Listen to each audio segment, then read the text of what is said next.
Hey guys, Mina here and welcome to Posing tutorial video. Today we will learn how to pose your characters. First of all, you will need anatomy and proportions to be correct for your character, so I suggest clicking on these links to get the full lessons of my tutorials on female and male body. Number 2, you will need counterpose in your character's body. Counterpose is a pose which means that your character's shoulders and hips are tilted in different ways so that body looks more dynamic and alive. I marked it here with a red line. Number 3, you will need balance and foreshortening for extra effect. You can find different references and photos online in 3D, or you can watch photos of different poses for any type of pose you need, or you can even take photos of your friends in different poses you specifically need for your project or drawing. I will leave the links in the description about all the useful references and websites with poses. Today I will draw 3 poses, one fighting, one distinguished one, and one energetic one, so that I can represent 3 different characters. And also these will be the poses for my next video, where I will transform all of these poses into Pokemon Go team leaders. Main thing is to count the heads in the body and have the correct body proportions as a base for your poses. After drawing out your initial pose, you can later add perspective, foreshortening, and weapons in the mix to give it a professional look. Okay, to draw out the power pose, as any other pose, you always need to make sure that your character's body is in balance. So the middle of your character's body, no matter what their pose is a straight line, at least for the beginner poses. So this video is specifically made for beginners and intermediates, and the more advanced stuff like foreshortening will be explained later in different videos. So for now, we're doing the basic beginner poses. So as I said, this pose in particular needs to have 6 heads, and this body is 6 heads tall. So we draw out the body by using the height of 6 heads. And of course you can see that her shoulders and her hips are tilted the opposite way. So at the marks where the hips and shoulders should be, we should already make these lines. And then we should proceed to shape the body, as the lesson about shaping and proportions has taught us.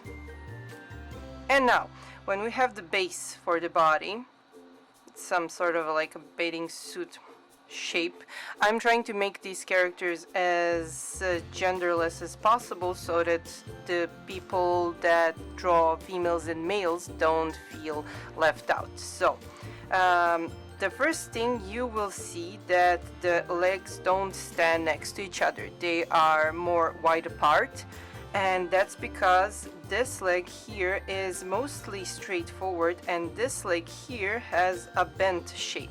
So one of the legs is straight, one of the legs has a bending in the knee.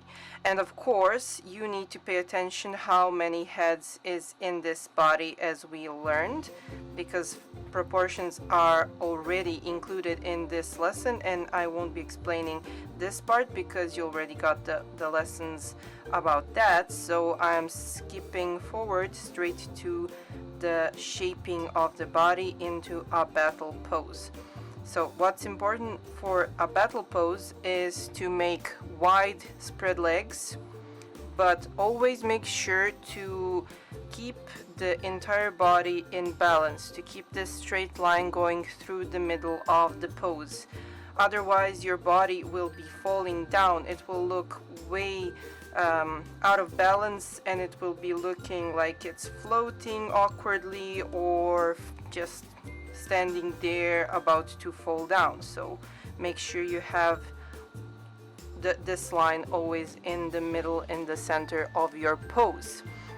Of course, always make sure to watch out for the heels of your character's feet, because the heels are the base for your poses. And of course, make sure to mark out where the edge of the floor is, so that you don't make your character's feet inside of the floor or just looking unnatural. And when we're done with the feet and the legs, now we need to check out the hands. When we normally draw hands, they are looking like this. But these hands in particular are foreshortened. And that's when we skip drawing the most of the hands and focus on the parts that we can only see with our bare, like when we look at this pose. So what do we see? We don't see these parts of the hands. We only see the big fists, and that's what we draw first. So you focus on where the fists should be, like two squares. One of them is bigger, one of them is smaller, because one of the fists is closer to us and one of the fists is further away. And for now, we don't do anything more detailed than this. Then what we know that's not very under the influence of foreshortening, it's the area between the shoulder and the elbow. So we move the elbow on the side and shorten that bone just a little bit. And then we connect the huge fist and the rest of the hand. I know this looks confusing for everybody who's a beginner, but foreshortening really can't be measured, it can't be predicted. It's very free range drawing, and the best way to master foreshortening is by observing references.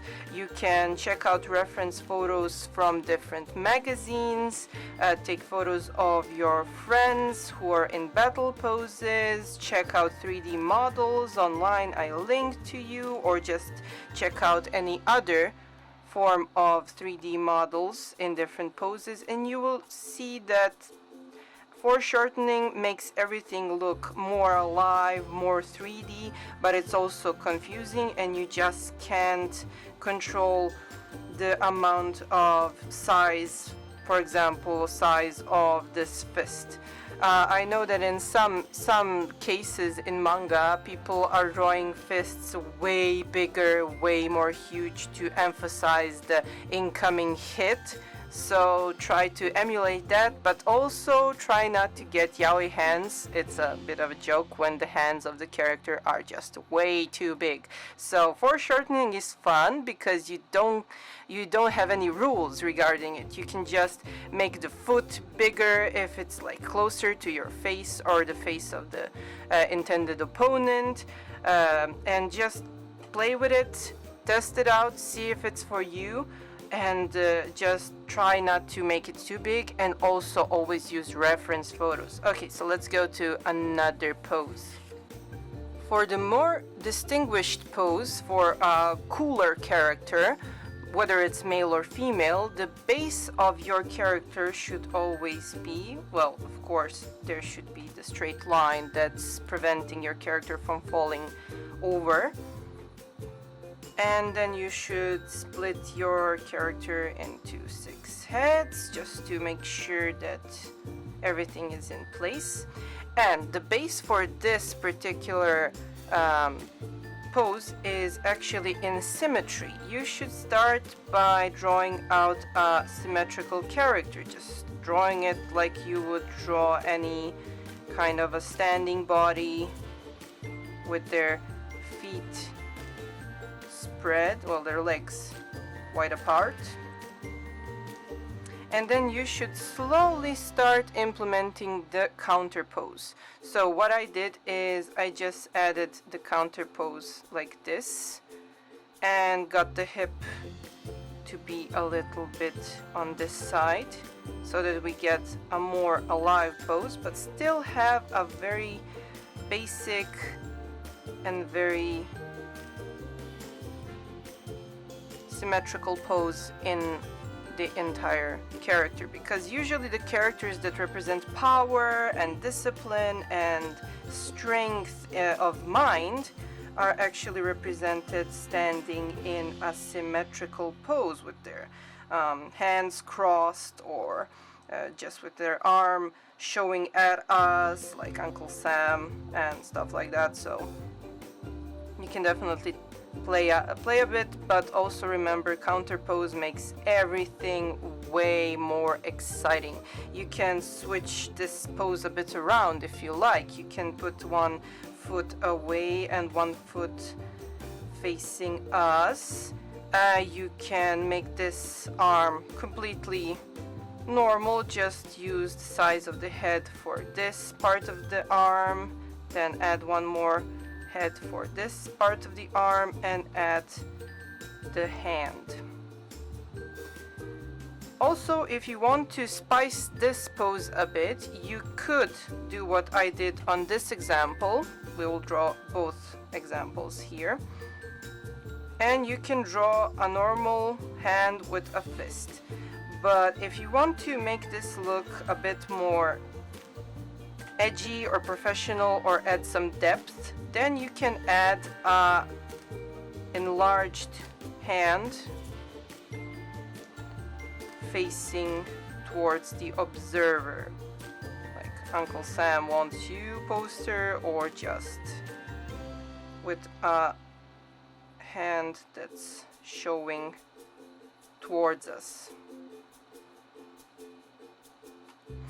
And when you connect this to the armpit and just show a little bit of a hinted elbow, this is all you need to make a summoning pose. For example, like in Yu-Gi-Oh, when Yugi is summoning monsters or showing off his power. This is one of the poses of power. You can show off the elbow a bit, and this way you have one part of the body that's closer and one part of the body that's away from your eye, and that way you are emulating depth. You're emulating a character that looks like he's 3D, that he's standing there in the room with you. So this is just a basic sketch. Let's try the next pose. So this is a jumping pose, and as you can see, I deliberately made the entire length of the body in this line showing, because that's where I start from always. So as I said in the two previous examples, you always need a straight line to start off your body.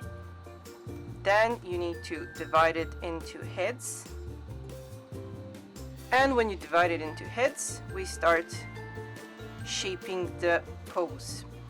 Of course, there's counterpose right here. And then we shape the body around the counterpose. So we have the neck, we have the shoulders, we have the torso,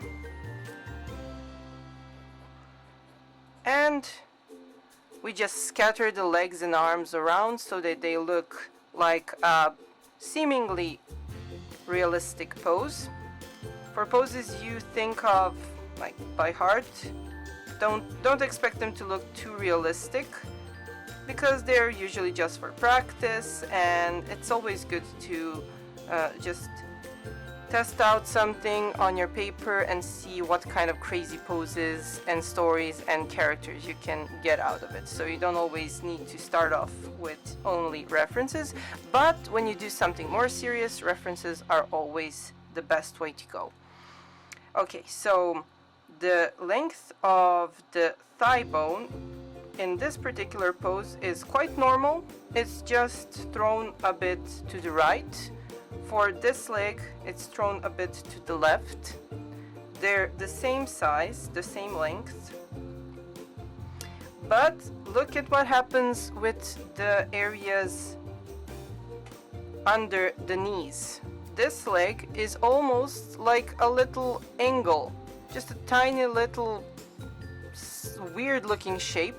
And this leg here is actually of normal proportions, just tilted to the side, with the foot showing in the air. He almost looks like a ballerina. And about this, so this is also foreshortening. When we push the rest of his other leg behind him, this particular bone from his knees to his ankles gets shortened. That's why it's called foreshortening, because it's behind the character and it all looks just like a funny little shape. Foreshortening is creating weird shapes out of the body. When you watch your favorite anime or your favorite manga, you will see that the artists use foreshortening for action shots, and it's okay if it looks weird. You will practice, you will learn to make it look cool, add additional effects, and just go with it. For now, I'm just using the basic shapes for hands and arms, nothing special. We will learn more about arms and feet in other videos, or you can just consult my books if you already purchased them and check out the base for the hands and arms. Also, the same rule applies for the hands and feet. References, reference photos, always use reference photos. So, as for the foreshortening for this character, we barely did any. We did some on this leg and maybe some just on this part of his arm, but nothing special. So we deformed the proportions we learned before this time to allow our character to look more alive. You can always play with this pose by making this fist here bigger, or this fist bigger, and just test it out, test out different variations and options and play with it. Then after this, you just add some clothing and your character's facial expressions, and you will have a drawing that looks like a professional manga art piece. If you like this lesson, you can find way more in my manga book, Manga Crash Course, available in French, English, and Serbian languages in all of your local bookstores worldwide and Amazon.com, as well as all the links down below. If you want to check out more videos, make sure to subscribe and hit the like button on this video. Thank you guys so much, and see you guys next time.